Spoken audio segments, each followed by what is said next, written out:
नमस्कार, मैं हूं के उपाध्याय और आप देख रहे हैं जनता टीवी। चुनाव की संध्या धीरे धीरे अपने अवसान पर है। अब पूर्वांचल में चुनाव बचा है। पूर्वांचल के दो चरण अति महत्वपूर्ण है। वो इसलिए भी महत्वपूर्ण है क्योंकि यहां से प्रधानमंत्री स्वयं सांसद हैं, मुख्यमंत्री योगी आदित्यनाथ का भी क्षेत्र है।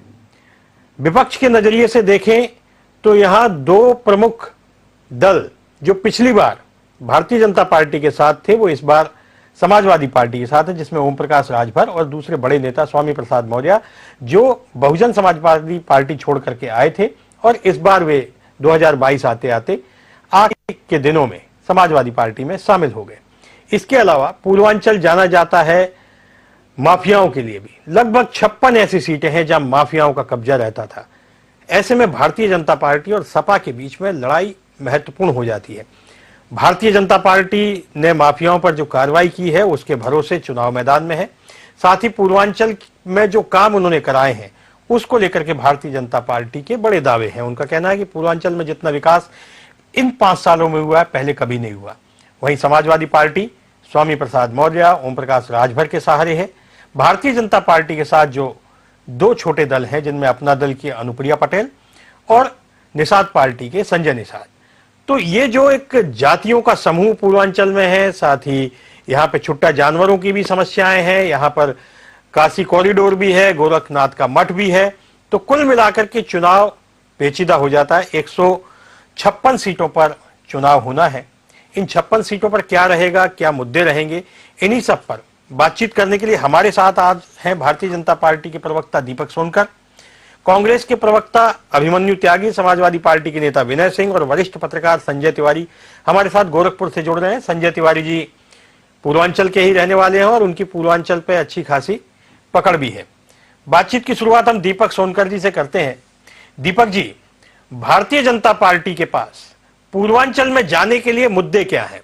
जैसे पश्चिम की अगर हम बात करें तो पश्चिम में आप गन्ने की बात करते थे, अगर अवध क्षेत्र में आते हैं तो राम मंदिर हो जाता है। इसी प्रकार से अगर पूर्वांचल की बात करें तो पूर्वांचल में ऐसे कौन से मुद्दे हैं जिनके जरिए भारतीय जनता पार्टी यह दावा कर सकती है कि वे इस बार फिर वही स्थिति दोहराएंगे जो 2017 में थी? सोनकर जी। देखिए उपाध्याय जी, जिस तरीके से भारतीय जनता पार्टी ने पूरे संपूर्ण उत्तर प्रदेश में अपनी विकास यात्रा को गरीब, दलित, शोषित, वंचित तक पहुंचाने का काम किया है और गरीब कल्याण की योजनाओं को गरीबों तक पहुंचाने का काम किया है। वहीं हम अगर पूर्वांचल क्षेत्र की बात करते हैं तो हमारे सामने पूर्वांचल एक्सप्रेस वे निश्चित रूप से बन करके दिखाई देता है, जिससे वहां खड़े हुए जिसमें रोजगार की व्यवस्था तैयार होती है, जिससे एक औद्योगिक क्षेत्र का तैयार होता है, व्यापारीकरण बढ़ता है। तो जिस तरीके से पूर्वांचल एक्सप्रेस वे के साथ साथ हम बनारस कॉरिडोर को भी भूल नहीं सकते। जिस तरीके से आज बनारस बाबा विश्वनाथ जी का धाम आज पूरे विश्वनाथ धाम को पूरे चर्चित तौर पर बन रहा है और पुनः बनारस बम बम बोल रहा है। इस तरीके से भारतीय जनता पार्टी ने जिस तरीके से उत्तर प्रदेश को बदलने का काम किया है, आज 5 वर्षों के अंदर उत्तर प्रदेश को उत्तम प्रदेश बनाया है। आज 5 वर्षों के अंदर उत्तर प्रदेश को देश का नंबर 1 प्रदेश बनाया है। इसी संकल्प के साथ भारतीय जनता पार्टी आगे बढ़ रही है।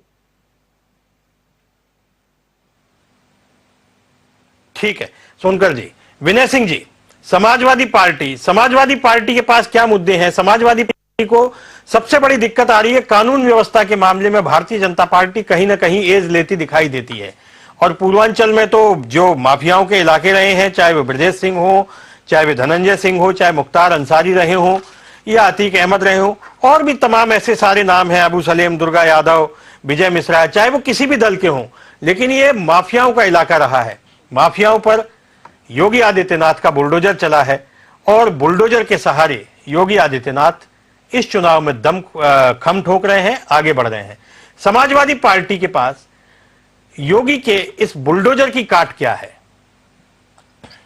देखिए, समाजवादी पार्टी इस समय बुनियादी जो समाजवादी पार्टी इसमें जो बुनियादी मुद्दे हैं जनता की, उनको लेकर के चली। जो 5 साल तक उत्तर प्रदेश की जनता ने दंश झेला, ये झूठ बोलते हैं कानून के नाम पर, ये झूठ बोलते हैं। आप अभी सोनकर जी से बड़े भाई ये बात कर रहे थे, ये लोग एक पोयम याद रखे हैं।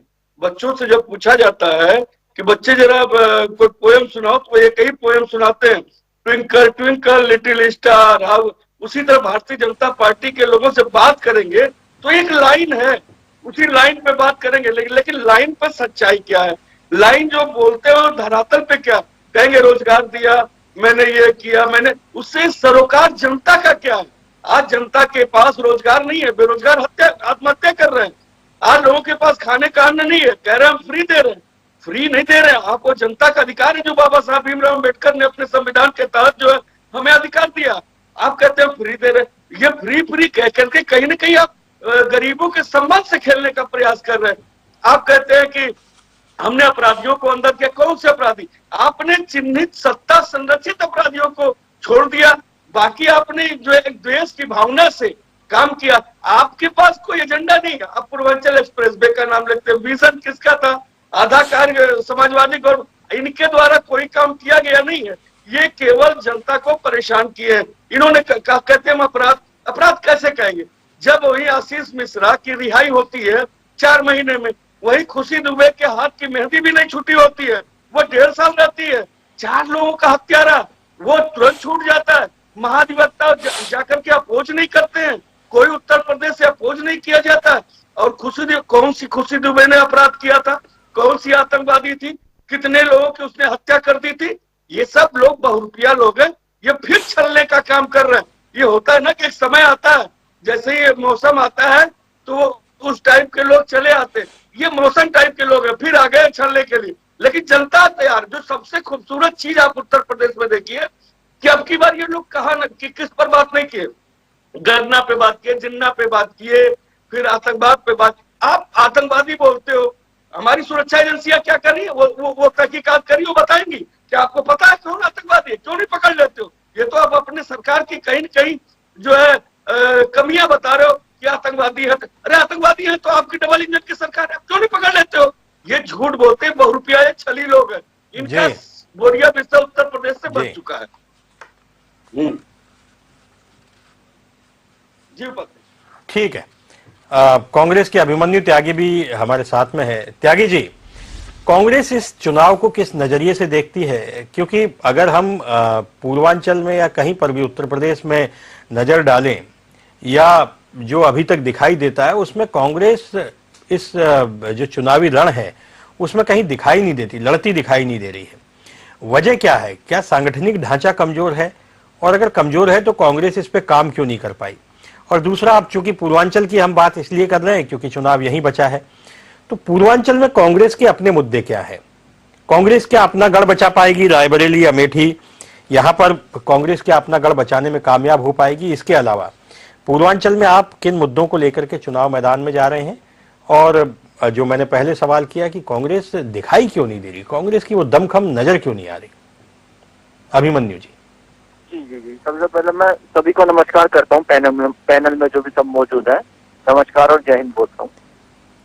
देखिए, जब प्रियंका जी कांग्रेस पार्टी के यहाँ इंचार्ज बनकर आई, उस समय लचर संगठन था, निसंदेह कमजोर था। लेकिन बनारस में, गोरखपुर में, मुरादाबाद में लगभग 8-8, 10-10 लाख लोगों की रैली करके प्रियंका गांधी जी ने संगठन के कानिंदे से ही ये संभव करके दिखाया।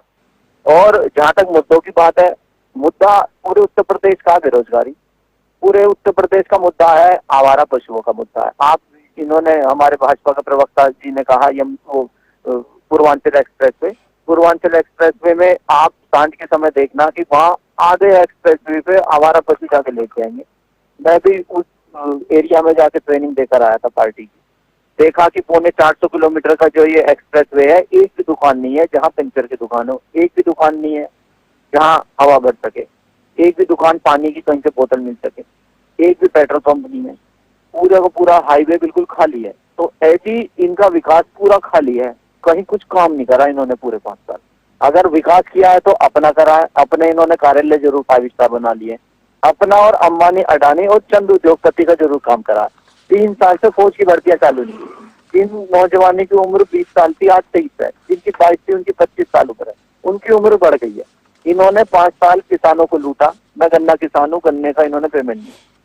इसके अलावा इन्होंने वादा किया था कि हमारी सरकार बनेगी तो 100 यूनिट तक 3 रुपए के हिसाब से बिजली का बिल दिया जाएगा। लेकिन सबसे ज्यादा उत्तर प्रदेश में, एनसीआरबी का आंकड़ा है, गृह मंत्रालय का आंकड़ा है, सबसे ज्यादा अपराध 60,000 मामले हैं उत्तर प्रदेश में महिलाओं के। इससे प्रियंका जी लड़की हूँ लड़ सकती हूँ मुख्य मुद्दे पर आई, 46% महिलाओं के प्रति अपराध बढ़ गए।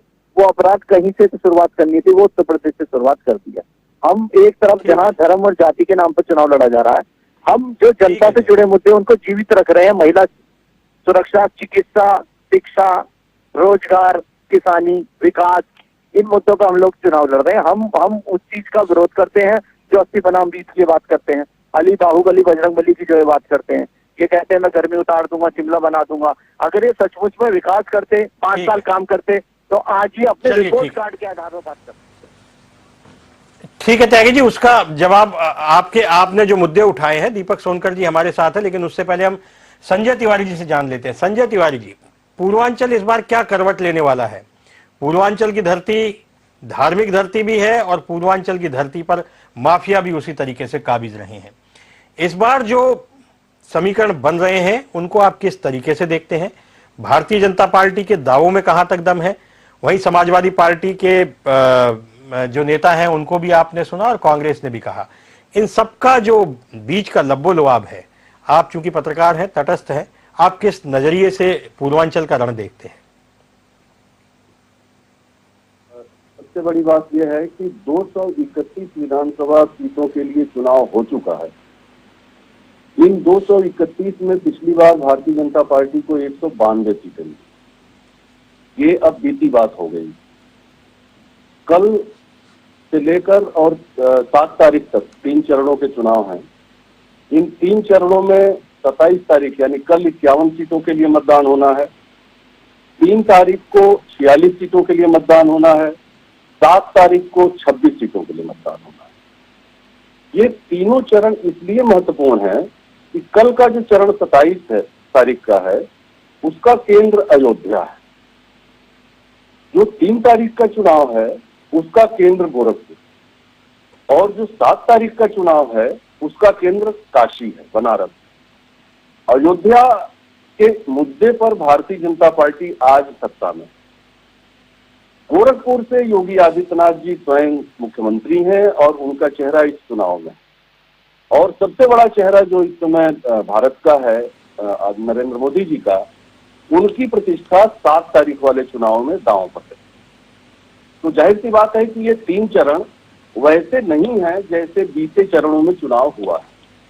ये 3 चरण बहुत महत्वपूर्ण है। अभी मैं सुन रहा था साथियों को, मैं गोरखपुर में भी रहता हूँ, लखनऊ में भी रहता हूँ, पूर्वांचल में आए दिन मुझे जगह जगह आना जाना पड़ता है।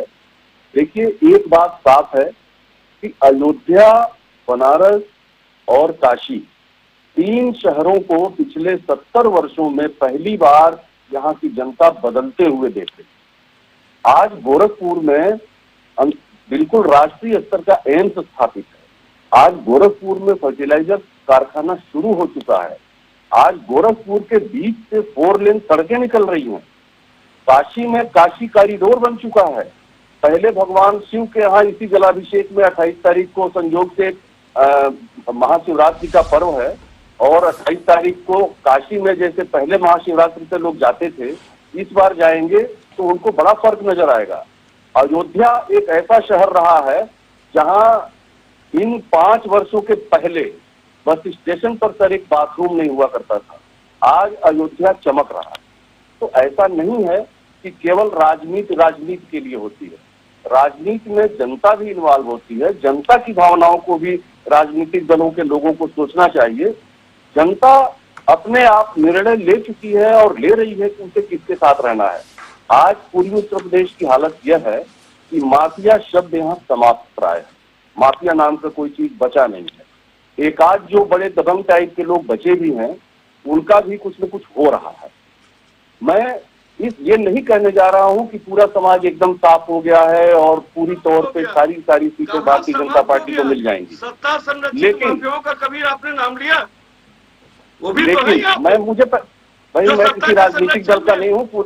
मैं किसी राजनीतिक दल का प्रवक्ता नहीं हूँ। पहले मुझे मेरी बात कहने दीजिए। पहले मुझे मेरी बात कहने दीजिए। मैं किसी राजनीतिक दल का प्रवक्ता नहीं हूँ। मैं जो बात कह रहा हूँ उसको तर्क से, ध्यान से, धैर्य से सुनिए। विनय जी, आप जवाब दे लीजिएगा। ध्यान से सुन रहे हैं। ये चुनाव बिल्कुल अलग मुद्दों पे लड़ा जा रहा है।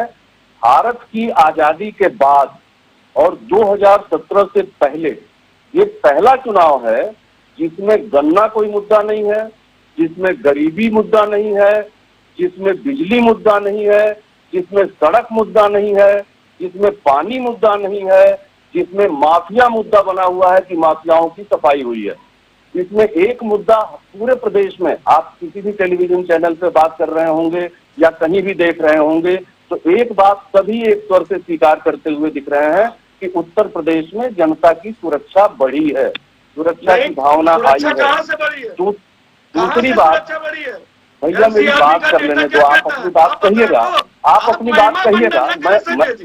मैं किसी राजनीतिक दल का जवाब देने के लिए नहीं बैठा हूँ, मैं किसी राजनीतिक दल को जवाब देने नहीं बैठा हूँ। मैं तटस्थ भाव से एक बात कर रहा हूँ, उसको सुनिए गैर से। आप बहुत अभी से आपकी ये हालत है, आप आगे आप लोग क्या करने वाले हैं ये जनता देखेगी। आप इस तरह से कुतर्क हमसे मत करिए, मैं बहुत क्लियर बात करने जा रहा हूँ। तो उपाध्याय सर, इसमें सबसे बड़ी बात ये है, ये लोग जो जात, जो धर्म, जो मजहब, जो पंथ की बातें कर रहे हैं, भारतीय जनता पार्टी ने एक बहुत बड़ा अपना वोट बैंक तैयार किया है जिसे लाभार्थी वोट बैंक के रूप में हम लोग देखते हैं। ये चुनाव ऐसा नहीं हो रहा है जैसा अब तक पारंपरिक रूप से ये चुनाव होते रहे हैं। ये चुनाव बिल्कुल अलग माहौल में हो रहा है, अलग मुद्दों पर हो रहा है, अलग परिदृश्य में हो रहा है। और संयोग ऐसा है कि जो 3 चरण बचे हैं, इन 3 चरणों में 3 बड़े भारतीय जो बिंदु हैं, वो तीनों के तीनों इसमें इन्वॉल्व हैं, गोरखपुर, अयोध्या और काशी।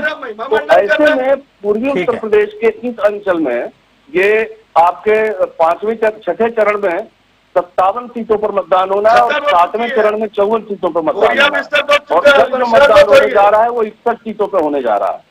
तो यहाँ पिछली बार भारतीय जनता पार्टी को 51 सीट जो 5वां चरण है उसमें मिली थी, 6ठे में 46 मिली थी, 7वें में 36 मिली थी। इस बार क्या है क्या नहीं है, ये ऐसे हवा में बातें नहीं होती हैं।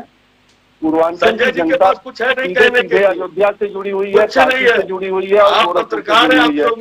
तो यहाँ निश्चित तौर पर इन तीनों का प्रभाव है। तिवारी जी, हम विनय जी से सवाल ले लेते हैं। विनय जी, जो संजय तिवारी जी ने कहा वो ठीक है, आपको ठीक नहीं लग रहा होगा, लेकिन वो उनके अपने विचार हैं। अब आप जवाब दीजिए। एक सवाल ये भी है कि माफियाओं को लेकर के और जो महिलाओं से जब भी बात करते हैं, मैं तमाम सारे चैनल देखता हूं, अपनी टीम भी है, महिलाओं से जितने से भी बात की, पुरुषों में जरूर मिली जुली प्रतिक्रिया आई, लेकिन महिलाएं या तो मोदी का नाम लेती हैं या योगी का नाम लेती हैं, और दोनों की बातें हैं उस सुरक्षा के नाम पर। और भारतीय जनता पार्टी ये कहती है कि हमारे शासनकाल में एफआईआर हुई। समाजवादी पार्टी के शासनकाल में तो एफआईआर ही नहीं होती थी, एफआईआर सिलेक्टिव होती थी। थाने सपा के कार्यालय बन गए थे, वहां किसी एक धर्म के या किसी एक जाति विशेष के लोग कब्जा किए हुए थे, वो बैठे रहते थे, वो उसी जाति के थानेदार होते थे। इस तरह के आरोप भारतीय जनता पार्टी अपनी सभाओं में भी लगा रही है, अपने जनसंपर्क में भी लगा रही है। तो ये जो आरोप है, इनका समाजवादी पार्टी के पास क्या जवाब है? क्योंकि जवाब तो आपको देना है, चुनाव मैदान में आप हैं, और भारतीय जनता पार्टी के इस हमले का, इस आक्रमण का जवाब आपके पास क्या है? संजय तिवारी जी जो कह रहे थे वो वही कह रहे थे कि जो वो सुनाई दे रहा है, इसलिए जवाब तो आपसे लिया ही जाएगा। विनय जी, अब बोलिए आप। ये आपका कैमरा सुनता होगा, हम भी जा रहे हैं लोगों के बीच में, मैं भी गोरखपुर में हूँ, मैं भी सुन रहा हूँ। ऐसा थोड़ी ना, यही बांसगांव का एक विधायक है, पिछली बार उन्होंने 2 करोड़ की अपनी हैसियत बताई, यही विमलेश पासवान और कमलेश पासवान आज 50 करोड़ की है। यह है भारतीय जनता पार्टी का परिवारवाद। किस तरीके से एक ही विधानसभा में धंधा कर रहा है, ये क्या बात करेंगे? गोरखपुर अभी बचाने की स्थिति में नहीं है योगी आदित्यनाथ जी महाराज, ये कोई बात नहीं कर पाएंगे। आज अपराध, सत्ता संरक्षित अपराध चल रहा है पूरी जोर शोर से।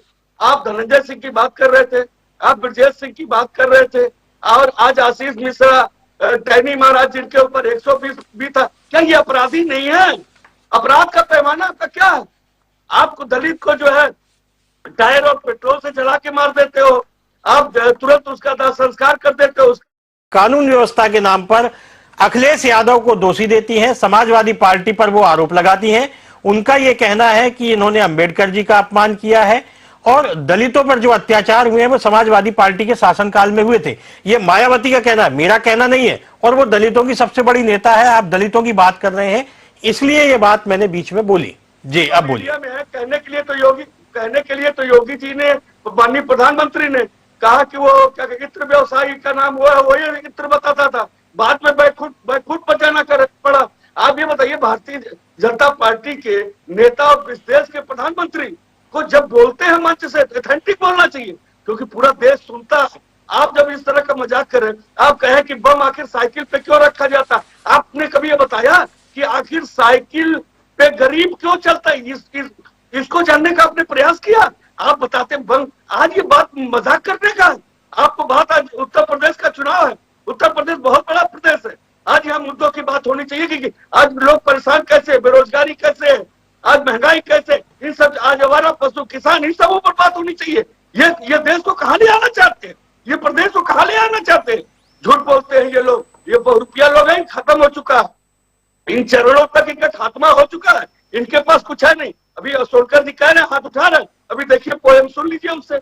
उस पोएम से एक भी इर्द गिर्द ये बता दें तो मैं बताता, तब मैं आप मुझसे बात करिएगा। इनके पास कुछ नहीं है कहने के लिए। आप कव्वाली सुना रहे हैं, वो पोएम सुना रहे हैं, बात तो वही है। आप कव्वाली सुना रहे हैं, वो कविता सुना रहे हैं। जी वो तो आपका अपना जो व्यू है वो आप कहेंगे ही, लेकिन हम जनता के बीच में हैं। सोनकर जी से आपने जो आरोप लगाए, दीपक सोनकर जी उस पर जवाब देंगे। बताइए, वो कौन सा ऐसा व्यवसाय है कि एक समाज सेवी का 2 करोड़ रुपया 5 जो उसकी हैसियत थी 5 साल में बढ़कर जो 50 करोड़ हो जाता है?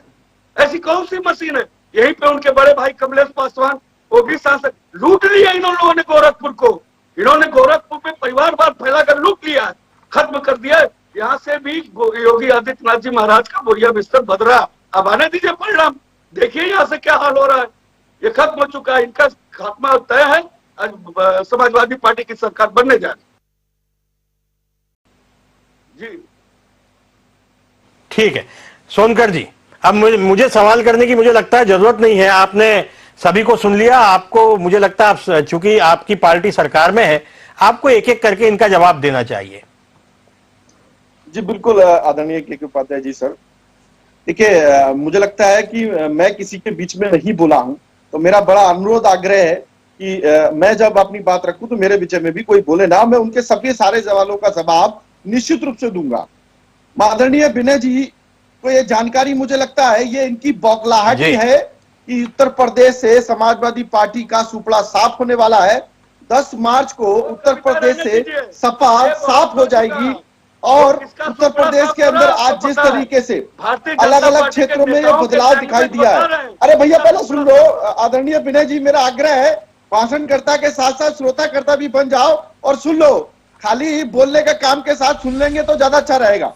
दूसरी बात कि जिस तरीके से आज ये दलितों की बात कर रहे हैं, 2017 से पहले किस तरीके से दलितों की जमीनों को कब्जाने का काम किसने किया था, एक घटना मेरे ध्यान में आ रही है। मुरादाबाद के अंदर गया समाजवादी पार्टी के ब्लॉक प्रमुख ने किस तरीके से वहां पर कार्रवाई करने का काम किया तो भारतीय जनता पार्टी ने किया। किस तरीके से पूर्वांचल के अंदर रह गए भूमाफिया को खटाने का, खत्म करने का काम किया तो किसने किया? भारतीय जनता पार्टी ने किया। तो कौन संरक्षण कौन देता है और हटाने का काम कौन करता है? और बाबा जी का बुलडोजर जिस तरीके से आज भूमाफिया पे चल रहा है, ये उसी की बौखलाहट है। और जनता जिस तरीके से उत्तर प्रदेश में भारतीय जनता पार्टी के साथ जा रही है, उस बात बोहनी नहीं होगी भारतीय जनता पार्टी की, चीज जान लीजिएगा, बोहनी नहीं होगी। अरे विनय जी, आदरणीय विनय जी, मेरा आग्रह सुन लीजिए।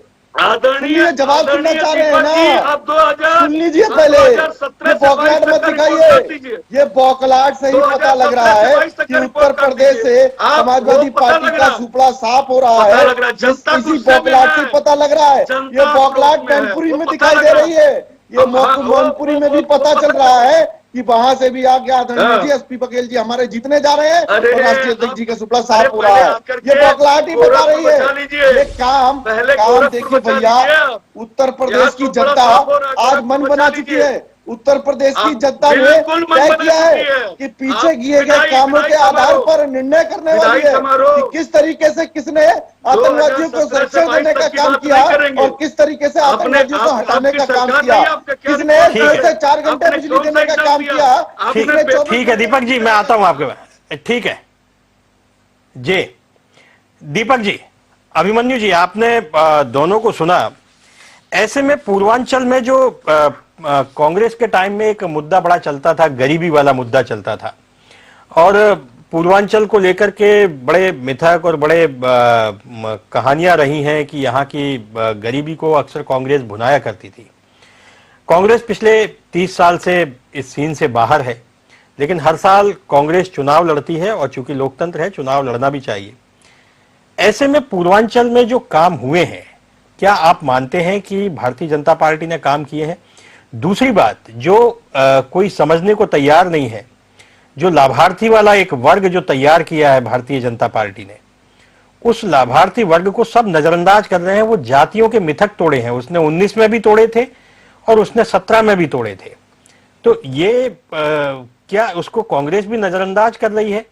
कांग्रेस किस तरीके से, क्योंकि हर क्षेत्र की एक अलग रणनीति होती है, तो कांग्रेस की पूर्वांचल के लिए क्या रणनीति है?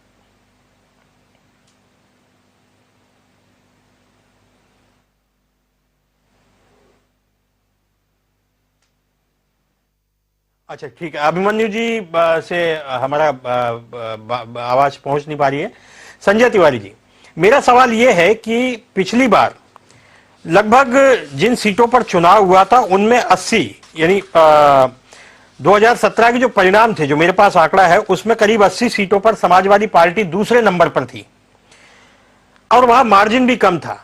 तो यह भारतीय जनता पार्टी के लिए चुनौती होगा?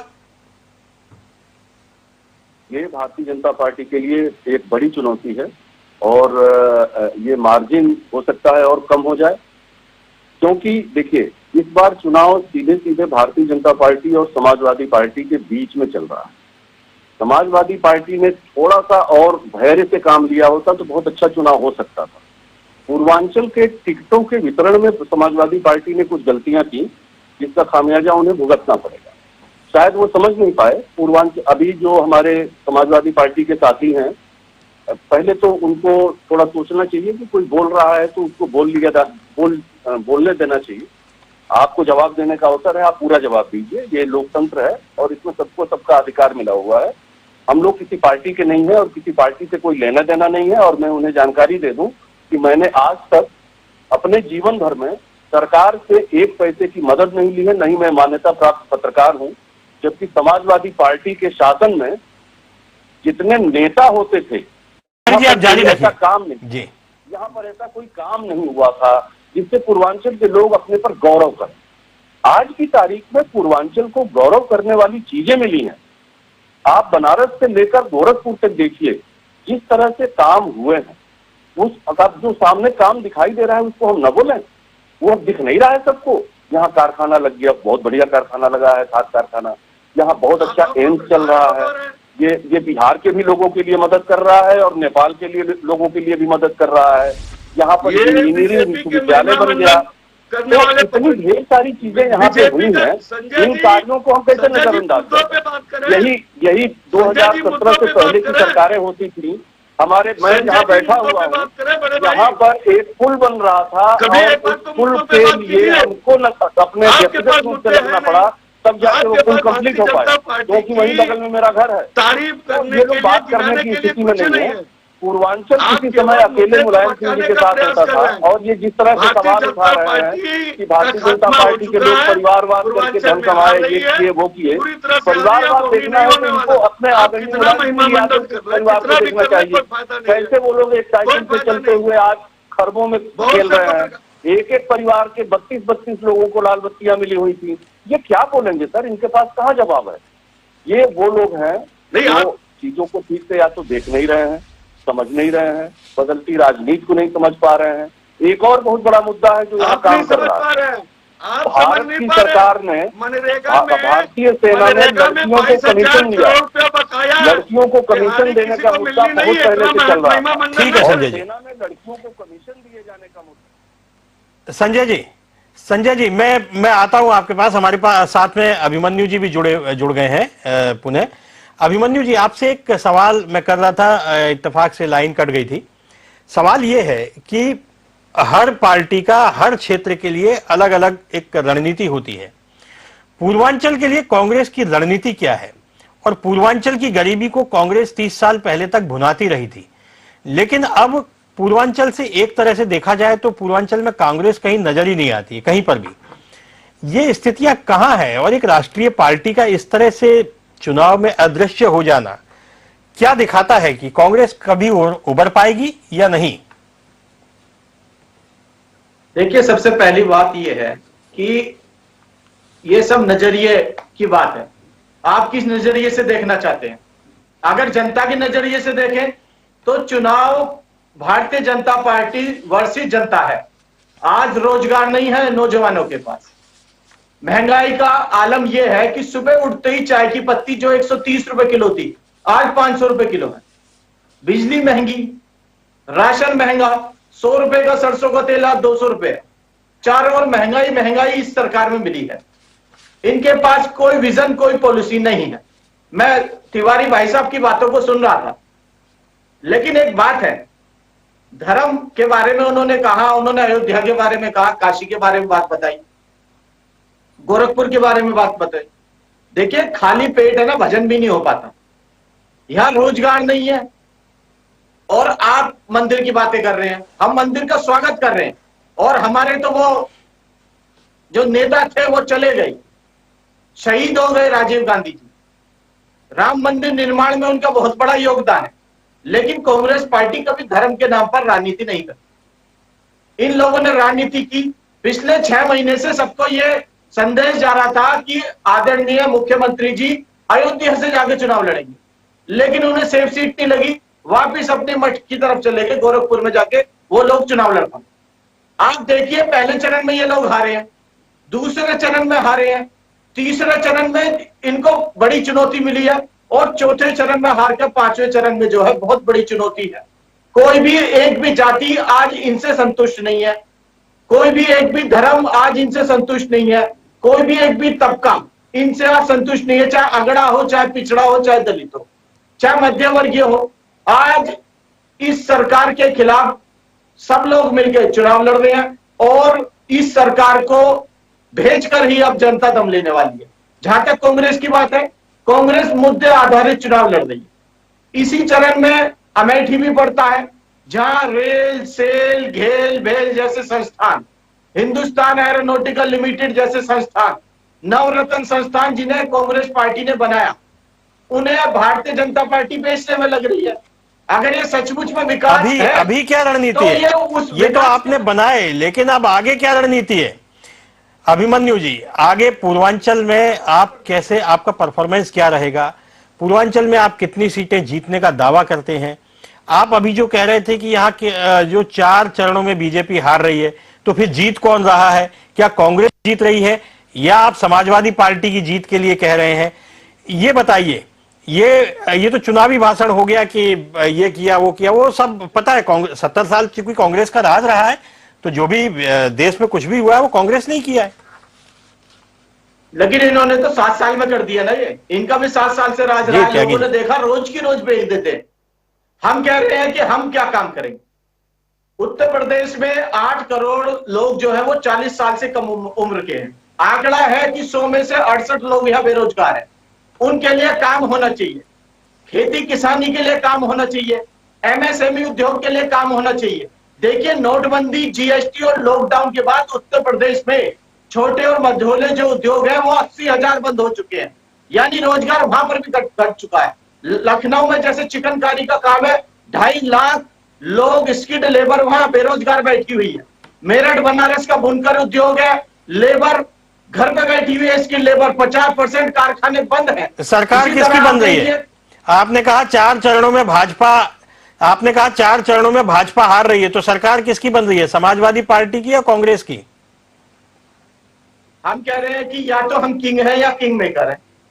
सरकार भाजपा के विरुद्ध में बनने जा रही है। कांग्रेस बहुत अच्छा इसमें अब की बार पार्ट अदा करने वाली है। कांग्रेस के बहुत वोट परसेंट भी बढ़ रही है हम लोगों की, और साथ में हमारे विधायक भी बढ़ के आए। ठीक है, ठीक है त्यागी जी।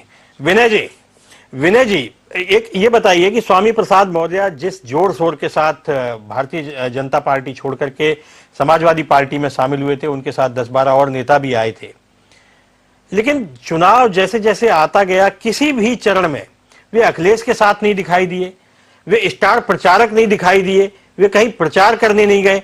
आखिर आपने स्वामी प्रसाद मौर्य को किस उद्देश्य से लिया था?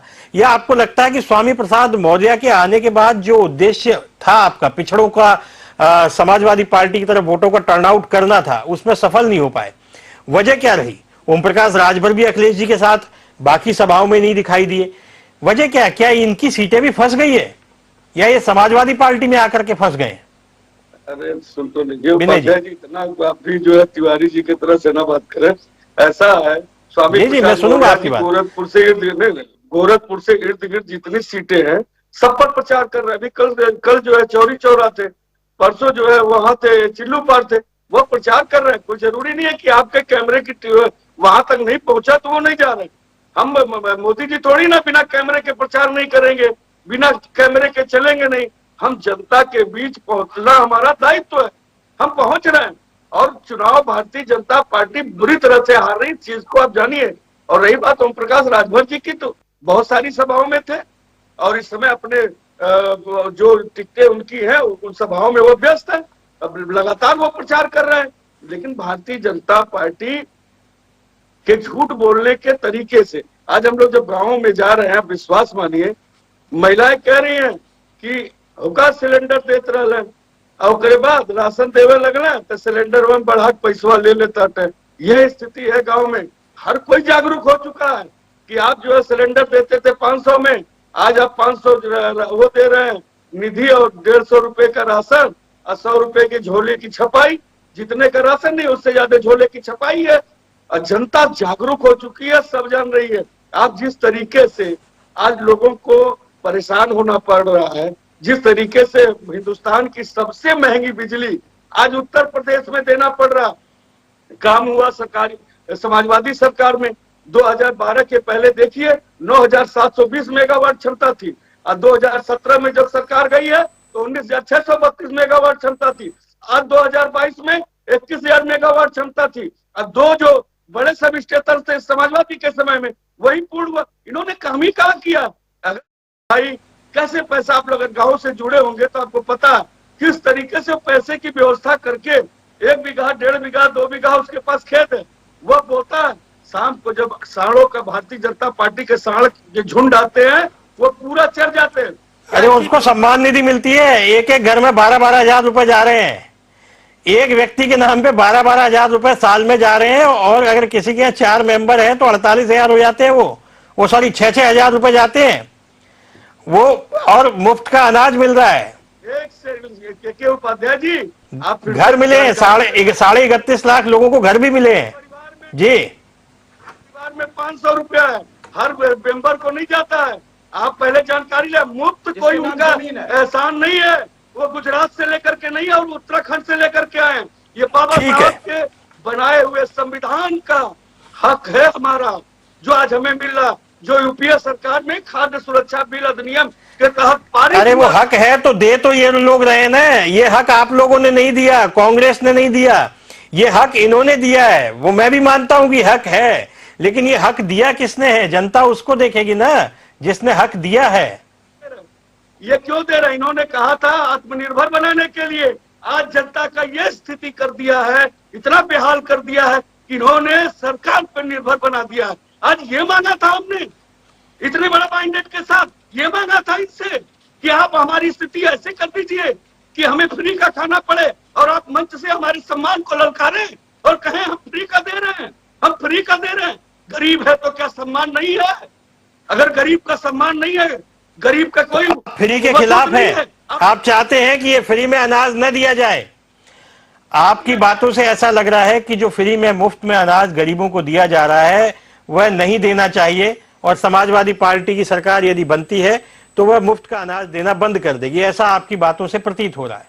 नहीं नहीं, मैं ये नहीं कह रहा हूँ, इतना ऐसे मत घुमाइए। आप भारतीय जनता पार्टी का चैनल होंगे, मैं कह रहा हम लेने की इच्छुक नहीं है। हम चाहते हैं कि हमें रोजगार मिले। आप झूठ बोलते हैं, 4.5 लाख रोजगार कर रहा हूँ। तो लीजिए, हम फ्री नहीं चाहते। ये तो फ्री इसलिए है कि जो बाबा साहब ने जो संविधान बनाया है वो अधिकार है कि अगर किसी के पास कोई आपदा में अगर खाने के लिए नहीं है तो उसे मिलना चाहिए और मिलता। लेकिन हम कहते हैं मुझे इस लायक ना बनाए, हमें आत्मनिर्भर बनने दे, हमें नौकरियां मिले, हम उस लायक बने। आज आपने उत्तर प्रदेश को बीमार कर दिया। उत्तर प्रदेश की यह हालत कर दी कि भारतीय जनता पार्टी के गुंडे पंचायत चुनाव में पुलिस की निगरानी में साड़ी खींचते हैं। महाभारत काल का द्रौपदी याद दिला दिया आपने। वो आपकी सम्मान की बात करते हैं। अरे आप पंचायत की छोड़िए, पंचायत को अब कौन याद कर रहा है।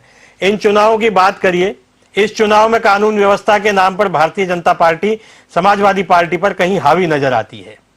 इसका जवाब तो आपसे जनता भी मांगेगी और भारतीय जनता पार्टी तो जाहिर है चूंकि चुनाव लड़ रही है तो वो तो मांगेगी ही आपसे।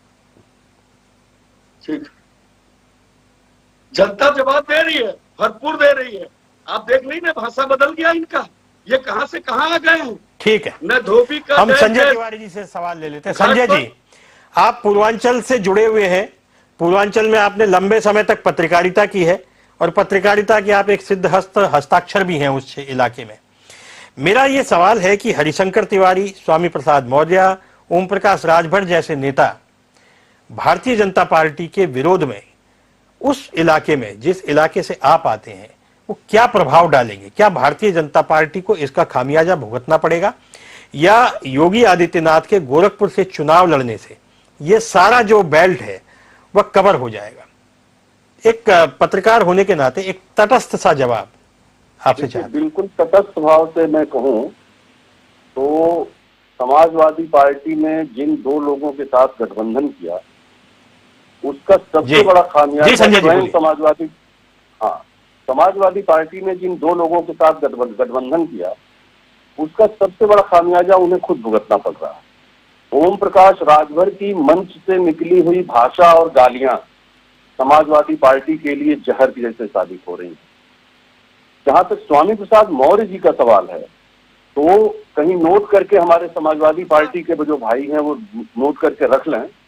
स्वामी प्रसाद मौर्य जी अपनी सीट पर तीसरे नंबर पर, वो लड़ाई में भी नहीं है। आप भी नोट ये उनकी छवि है। अयोध्या सीट हार रहे हैं, आज ही नोट ये जो चीजें हैं, ये भाई आपकी सबसे जो खराब चीज है कि आप किसी को बोलने नहीं दे रहे हैं। आप लोगों की इतनी खराब चीजें हैं, आप बोलने ही नहीं दे रहे हैं किसी को। ऐसे थोड़े ना बातचीत होती है। मैं आपको सुन लीजिए विनय जी, मेरा आग्रह है संजय जी को सुन लीजिए। आपने अपनी बात पूरी तफसील से कही, आपको पूरा समय भी दिया।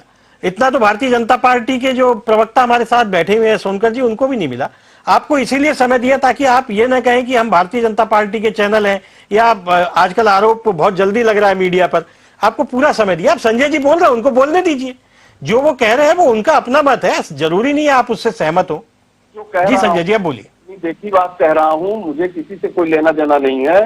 न स्वामी जी मेरे घर आने वाले हैं, न बाकी कोई होगा वो आने वाला है। मैं जानता भी नहीं हूँ बहुत लोगों को, लेकिन मैं दावे के साथ कह रहा हूँ क्योंकि फाजिल नगर कॉन्स्टिट्यूएंसी मेरी है, मैं वहां का रहने वाला हूँ और किसान हूँ। भाई साहब समाजवादी पार्टी के जो प्रवक्ता महोदय हैं, ये जान लीजिए कि गाँव में अब मजदूर नहीं मिलते हैं। गाँव में किसी को खेत आप आधा पे दे दीजिए, वो नहीं लेने को तैयार है, इसलिए कि उसके घर में 70 किलो 80 किलो अनाज जाता है, 35 किलो खर्च करता है और 35 किलो बेच करके दूसरा काम करता है।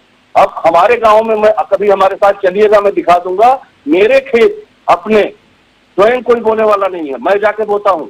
तो ये मुझे चुनौती मत दीजिए। मैं उस तरह का पत्रकार नहीं हूँ जैसे पत्रकार समाजवादी पार्टी पालती है।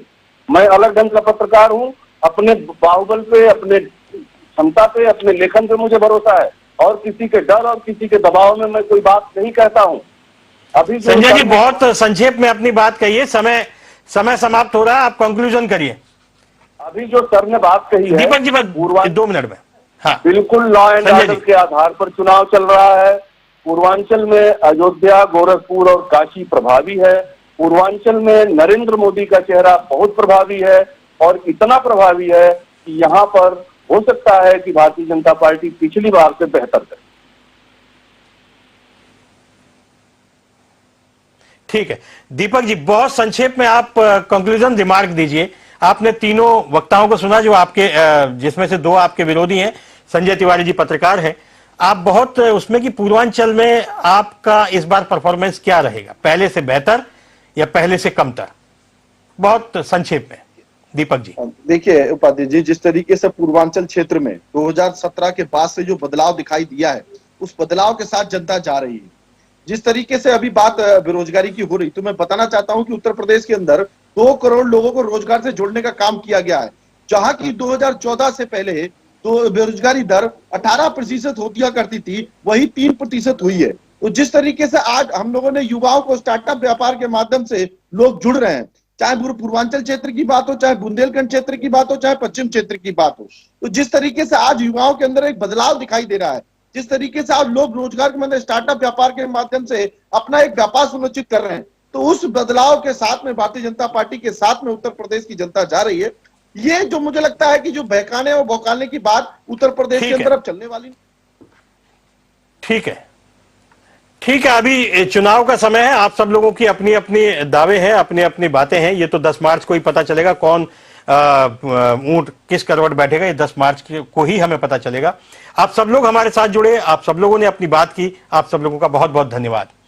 ये पूर्वांचल के रण पे बात थी। पूर्वांचल का जो रण है वह बताएगा कि अब ऊंट किस करवट बैठने वाला है, क्योंकि पूर्वांचल में माफिया हावी थे, पूर्वांचल माफियाओं का इलाका रहा है, पूर्वांचल गरीबी का इलाका रहा है। पूर्वांचल की गरीबी को अक्सर नरेंद्र मोदी अपने भाषणों में जिक्र करते रहे हैं। पूर्वांचल इस उत्तर प्रदेश की धड़कन है। पूर्वांचल तय करेगा कि सिंहासन पर कौन बैठे, लेकिन तब हमें 10 मार्च तक तो इंतजार करना होगा। आप देखते रहिए जनता टीवी, समाचारों का सिलसिला जारी रहेगा। नमस्कार।